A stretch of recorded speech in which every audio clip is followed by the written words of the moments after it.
การเข้าพรรษาบ่แม่นเพียงแต่3 เดือนของพระภิกขุเท่านั้น แต่แม่น3 เดือนที่พวกเราต้องหันกลับมากวดสอบเบิ่งชีวิตตนเองในช่วงระยะเวลาที่ผ่านมา ก็ขอความเจริญในธรรมจงมีแก่ออกตนญาติโยมหมดทุกฐานมื้อนี้เราก็มาเริ่มต้นการเข้าพรรษาด้วยคำถามง่ายๆแต่ความจริงแล้วมีความสำคัญหลาย การเข้าพรรษามีความหมายสำหรับฆราวาสญาติโยมคือแนวใดถ้าเราไปถามคนทั่วไปก็มักจะตอบว่าช่วงระยะเวลาเข้าพรรษาก็พากันไปวัดเฮ็ดบุญไปถวายธูปเทียนรักษาศีลงดเหล้าเข้าพรรษางดการกินเล่นเที่ยวหรือพยายามเฮ็ดความดีทั้งหมดนี้ก็แม่นคำตอบที่เราจะได้รับแต่อาตมาอยากจะชวนให้พวกเราพากันตั้งคำถามให้มีความละเอียดและก็ลึกขึ้นไปกว่านั้นถ้าเราเข้าพรรษาทุกปีมีเพียงแต่3 เดือนที่ผ่านไปก็ลองตรวจสอบเบิ่งใจของตนเองว่ามันยังโกรธคือเก่าบ่ยังอยากได้คือเก่าบ่ยังอิจฉาคือเก่าบ่ยึดติดคือเก่าบ่แล้วเราได้หยังแน่จากช่วงระยะ3 เดือนช่วงเข้าพรรษาที่ผ่านมาเป็นต้นนี่เป็นคำถามที่ควรถามแล้วก็ตรวจสอบแก่ตัวเองเป็นประจำตามพระวินัยแล้วการจำพรรษานั้นเป็นพระวินัยที่กำหนดขึ้นมาสำหรับพระภิกขุสงฆ์เท่านั้นฉะนั้นเราบ่ควรจะกล่าวว่าฆราวาสก็จำเป็นต้องเข้าพรรษาคือกันกับพระก็บ่ได้หมายความว่าแนวนั้นในช่วงระยะการจำพรรษาในเมื่อก่อนๆเราพระภิกขุสงฆ์ทั้งหลายก็อาจจะยังบ่ได้มีการจำพรรษาหรือมีการอยู่เป็นหลักเป็นแหล่ง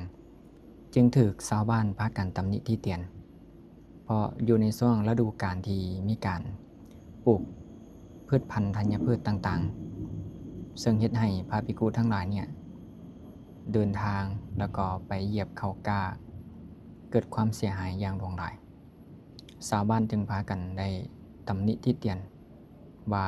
ขนาดนกยังก่อหังสร้างหังอยู่จำในช่วงฤดูฝนแต่ว่าเป็นหยังสมณะภิกขุทั้งหลายเหล่านี้เนี่ยจึงบ่พากันอยู่เป็นหลักเป็นแหล่งจักเทื่อเป็นต้นเพราะเหตุนั้นเป็นต้นมาจึงได้มีพุทธานุญาตให้ภิกขุจำพรรษาตั้งแต่นั้นเป็นต้นมาสถานการณ์จำพรรษาก็จะมีอยู่2 พรรษาด้วยกันพรรษาต้นเริ่มต้นตั้งแต่มื้อ1ค่ำเดือน8เป็นต้นไปก็ไปออกพรรษาอยู่วันที่มื้อ15ค่ำเดือน11ซึ่งก็อาจจะเป็นมื้อ1ค่ำเดือน12เป็นต้นนะต่อมาเป็นพรรษาหลังซึ่งก็เป็นมื้อ1ค่ำเดือน9ก็ไปสิ้นสุดพุ่นแหละอยู่เดือน12เพ็งฉะนั้นอันนี้ก็คือช่วงระยะเวลาที่ภิกขุอยู่จำพรรษาเป็นต้น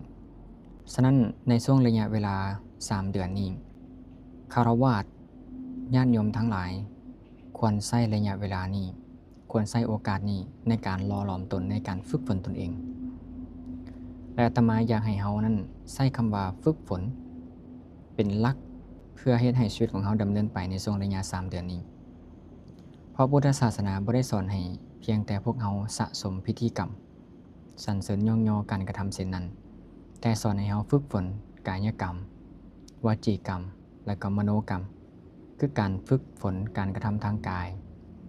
หล่อหลอมฝึกฝนการกระทำทางวาจา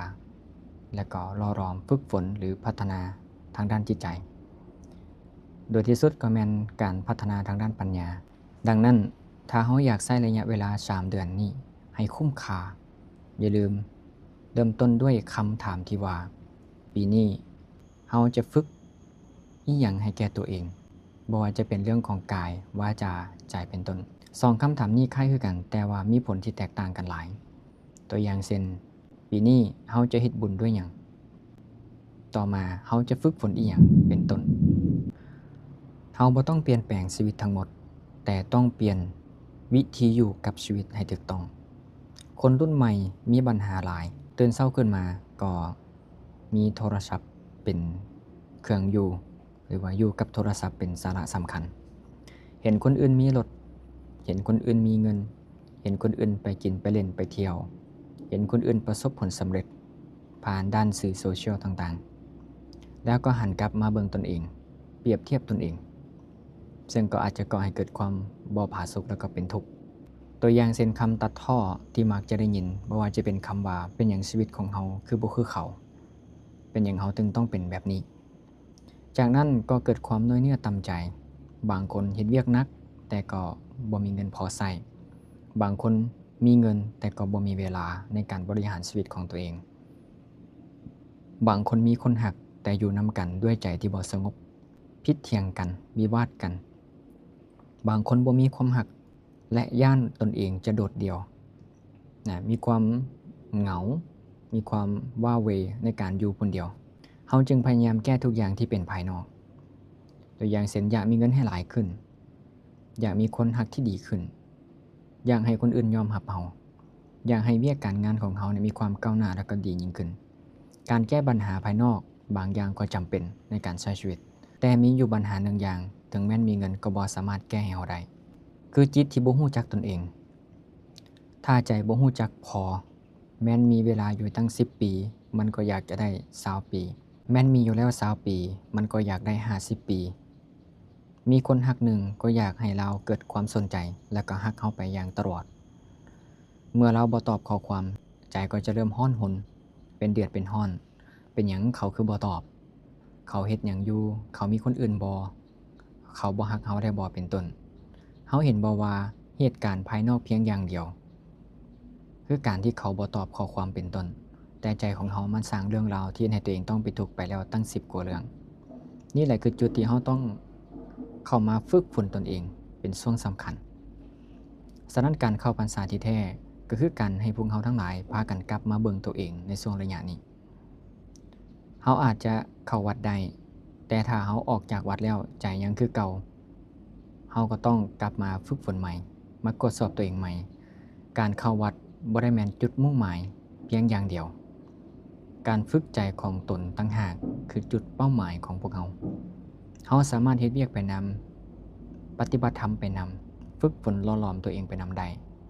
ขายเครื่องก็สามารถฝึกฝนตนเองได้เป็นนายสร้างก็ฝึกฝนตนเองได้เป็นพ่อเป็นแม่เฮ็ดเวียกอยู่ก็ฝึกฝนตนเองได้แม้นเป็นนักเรียนกำลังศึกษาอยู่ก็ฝึกฝนตนเองได้เฮ็ดเวียกอยู่ห้องล่าห้องการก็ฝึกฝนตนเองได้ปัญหามันบ่แม่นว่าเฮาบ่มีเวลาในการเข้าวัดแต่บางเทื่อปัญหาที่แท้จริงก็คือเฮาบ่เคยใช้เวลาจากมื้อหนึ่งเพียง5นาทีหรือ10นาทีในการมาทำความเข้าใจตนเองในการฝึกฝนตนเองต่างหากนี่แหละคือสิ่งที่เฮาควรเริ่มพัฒนาตนเองในช่วงระยะพรรษานี้คือ3เดือนที่จะมาถึงนี้ถ้าจะเข้าพรรษาให้มีความหมายขอให้มีการฝึกฝนตนซึ่งอาตมาจะขอแนะนำวิธีในการฝึกฝนตนดูเพียง4อย่างเท่านั้นบ่จำเป็นจะต้องเอาหลายข้อเป็น10เป็น20ข้อเพราะถ้าเฮาตั้งไว้หลายเกินไปบางคนอาจจะได้บ่เกิน3วันแล้วก็ปะทิ่มไปหรือว่าเซาไปฉะนั้นให้เพียงแต่4อย่างหรือ4ข้อเท่านั้น 1. ฝึกรักษาศีลเรื่องรักษาศีล5เริ่มลงมือเฮ็ดให้มันเป็นจริงเป็นจังตั้งเจตนาที่จะงดตั้งเจตนาที่จะเว้นเอาไปเทื่อละวันเทื่อละวันหรือเทื่อละมื้อเทื่อละมื้อเป็นต้นพยายามเฮ็ดมื้อนั้นให้ดีที่สุดเริ่มต้นในการที่จะตั้งเจตนาในการที่จะรักษาโดยที่บอกตัวเองว่าเฮาจะบ่ฆ่าสัตว์ในวันนี้เฮาจะบ่ถือเอาสิ่งของที่ไผๆก็ตามที่บ่ให้เฮาจะบ่ประพฤติผิดในกามเฮาจะสร้างประโยชน์จากถ้อยคำคือการบ่เว้าคำขี้ตัวเฮาจะบ่เสพของมึนเมาอันเป็นที่ตั้งแห่งความประมาทเป็นต้นให้ได้1วันเริ่มต้นพัฒนาไปแต่ละวันเป็นต้นการที่เฮาเริ่มต้นลงมือในการรักษาศีล5นี้อาตมาอยากให้เฮาทำความเข้าใจว่าบ่แม่นเฮารักษาศีลเพราะเฮาย้านบาปเพียงอย่างเดียวเท่านั้นแต่ให้เฮาเข้าใจว่าเฮากำลังฝึกฝนตนเองกำลังหล่อหลอมตนเองกำลังพัฒนาตนเองให้มีความก้าวหน้าและก็ดีขึ้นเมื่อเฮาก่อสร้างความเดือดร้อนให้แก่คนอื่นใจของเฮาก็จะแบกผลจากการกระทำนั้นๆซึ่งอาจจะก่อให้เกิดความเป็นทุกข์ได้แต่เมื่อใดก็ตามที่เฮาสามารถรักษาศีล5ได้เฮาก็บ่จำเป็นจะต้องแบกรับผลจากการกระทำที่เฮ็ดให้เฮาต้องเป็นทุกข์เฮาก็จะอยู่อย่างผาสุกทั้งการไปและการมาระดับที่2ก็คือการเริ่มฝึกสติคือฝึกระลึกให้เนืองๆเถิดว่าเฮาจะรักษาศีล เฮาจะงดเว้น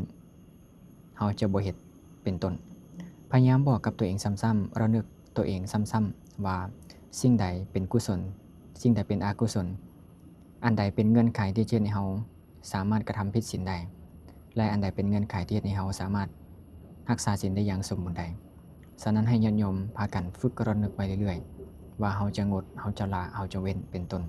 ให้สมาทานเอาดูๆอย่างน้อยให้ได้วันหนึ่งจาก 5-10 นาทีหรือบ่ก็พยายามฝึกสติด้วยการระลึกรู้อยู่กับปัจจุบันหรือการที่หันมาอยู่กับลมหายใจเป็นต้นฉะนั้นเฮาบ่ต้องเฮ็ดหยังให้มันซับซ้อนเพียงแค่นั่งเงียบๆอยู่บ่อนใดบ่อนหนึ่งแล้วก็สังเกตเบิ่งลมหายใจเมื่อเวลาหายใจเข้าก็รู้เมื่อเวลาหายใจออกก็รู้และในขณะเดียวกันก็ให้สังเกตเบิ่งจิตของตนเองเมื่อเวลาเกิดความคิดก็แค่ให้รู้ว่านี่คือความคิดเวลาโกรธก็แค่ให้รู้ว่านี่คือความโกรธเวลามันมีความอยากเกิดขึ้นก็ให้รู้ว่านั่นคือความอยากบ่ต้องฟ้าวไปไล่บ่ต้องฟ้าวไปดับบ่ต้องฟ้าวไปหยุดซึ่งความโกรธนั้นให้รู้มันก่อนว่านั่นคือความโกรธนะและก็ให้รู้ว่าโกรธที่กำลังเกิดขึ้นตอนนี้เนี่ยเกิดมาจากไสและก็ให้ทำความเข้าใจต่อไปว่าเดี๋ยวบ่นานโกรธนี้ก็จะดับลงความโกรธนี้เนี่ยเกิดจากเหตุปัจจัยและก็จะดับลงด้วยเหตุปัจจัยเป็นต้นเราก็จะเริ่มทำความเข้าใจไปเรื่อยๆพยายามทำความเข้าใจแบบนี้ไปเรื่อยๆนั่นเรียกว่าการฝึกสติประเด็นต่อมาประเด็นที่3ฝึกเว้าการที่เราจะเว้าคำหนึ่งให้มันถามตนเองอยู่เสมอว่าเป็นความจริงหรือบ่จำเป็นหรือบ่เว้าแล้วเกิดประโยชน์หรือบ่สังคมออนไลน์ทุกมื้อนี้มีข้อสำคัญหลายอย่างในการที่จะตอบโต้กันบ่ว่าจะเป็นทางด้านคอมเมนต์มันก็อาจจะให้เกิดการตอบโต้กันเกิดขึ้นก่อนที่จะมีการตอบโต้หรือกล่าวอันใดหรือพิมพ์อันใดออกไปให้เราหยุดคิดก่อนจัก3วินาทีใน3วินาทีนี้อาจจะป้องกันปัญหาได้หลายอย่างเลยและนำพาความประสุขมาให้แก่พวกเราไปตลอดได้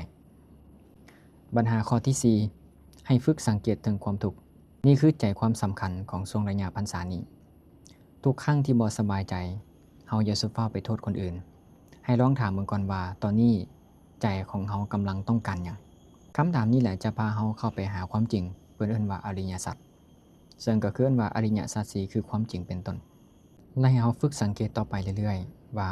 นั่นคือความอยากนั่นคือความทุกข์ก็ละย้อนกลับเข้ามาเบิ่งตนเองว่าไผเป็นคนอยากให้สังเกตต่อไปว่า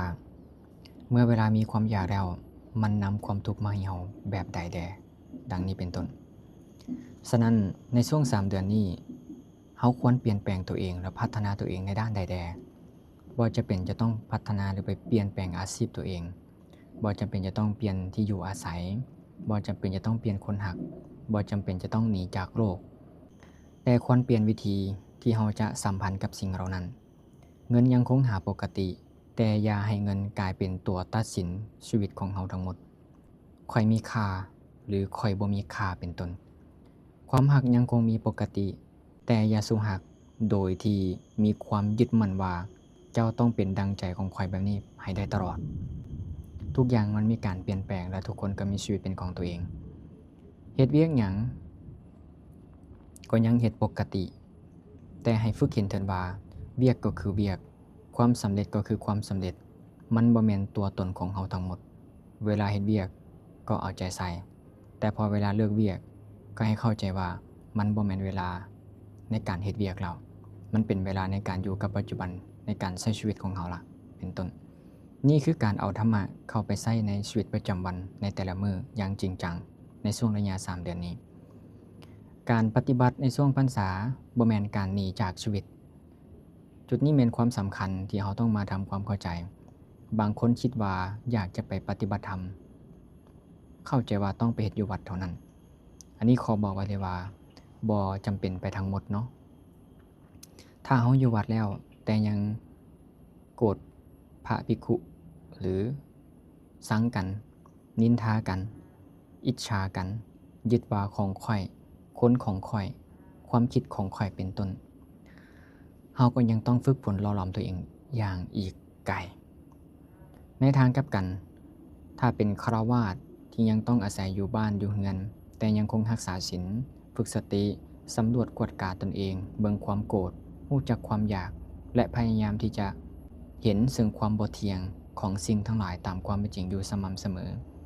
คนนั้นกำลังปฏิบัติธรรมอยู่ภาษานี้จึงบ่ควรเป็นเพียงการอยู่บ่อนใดบ่อนหนึ่งแต่ควรเป็นเฮากำลังอยู่กับใจสนิทใดมีความเป็นเฮาหรือบ่เป็นต้นฉะนั้นเวียกบ้านที่เฮาต้องเฮ็ดในช่วงระยะพรรษานี้ถ้าฟังมาฮอดถึงจุดนี้แล้วอย่าเพียงแต่ฟังแล้วและให้จบลงไปขอให้ทดลองญาติโยมทั้งหลายลองเบิ่งจากช่วงระยะเวลา7มื้อ7วันเท่านั้นเนาะทุกๆครั้งก่อนที่เฮาจะเข้านอนให้เขียนเพียงแต่3ข้อเอาไว้1มื้อนี้เฮาทุกข์ตอนใดแด2ตอนนั้นเฮาอยากได้หยังอยากเป็นหยังมีความอยากในสิ่งใด3เฮากำลังยึดอิหยังอยู่ในตอนนั้นให้เอาคำถาม3คำถามนี้เขียนไว้ท่องไว้ก่อนนอนในทุกๆวันบ่ต้องตอบให้มันสวยหรูบ่ต้องตอบให้มันถูกให้ตอบตามที่เห็นตามความเป็นจริงเพราะการปฏิบัติธรรมบ่แม่นการสร้างภาพว่าข้อยเป็นคนดีการเห็นความเป็นจริงนั้นต่างหากคือการปฏิบัติฉะนั้นที่เว้ามาในช่วงพรรษาปีนี้อย่าเพียงแต่ถามว่าเฮาจะเฮ็ดบุญด้วยอิหยังให้ลองตั้งคำถามใหม่ว่าเฮาจะฝึกฝนตนแนวใดถ้าเฮาทั้งหลายเป็นคนเคยโกรธง่ายในช่วงพรรษานี้ก็ลองพัฒนากับฝึกฝนตนเองให้ลดละซึ่งความโกรธให้รู้เท่าทันซึ่งความโกรธนั้นถ้าเฮาเคยอยากได้แบบบ่รู้จักพอบ่มีจบบ่มีสิ้นก็ลองฝึกละซึ่งความอยากทั้งหลายลองเบิ่งถ้าเฮาเคยยึดมั่นถือมั่นกับคนอื่นหลายจนเกินไปก็ลองมาฝึกละอัตตาของตนเองลองเบิ่งถ้าเฮาเคยเป็นทุกข์หลายมีความลำบากหลายอย่าเพียงแต่หาวิธีหนีซึ่งความทุกข์ให้เห็นรู้ในทุกข์นั้นว่าทุกข์จริงๆแล้วคือหยังมาจากไสเพราะเมื่อเฮารู้ทุกอย่างถูกต้องแล้วเนี่ยเฮาจึงจะเริ่มต้นด้วยคำถามได้ว่าทุกข์นี้เกิดจากหยังและนั่นแหละคือประตูที่เฮาจะได้ยินได้ฟังในตอนต่อไปซึ่งเป็นตอนที่2ที่ว่าด้วยเรื่องว่าชีวิตเป็นทุกข์หรือบ่และทุกข์ในพุทธศาสนาความจริงแล้วเป็นอะไรสำหรับหัวข้อธรรมะวันนี้ก็จบลงเพียงเท่านี้ก็ขออนุโมทนานำพวกเฮาทุกท่านก็อย่าลืมติดตามตอนต่อไปหัวข้อที่ว่าชีวิตเป็นทุกข์และทุกข์ในพุทธศาสนาจริงๆคือหยังเจริญพร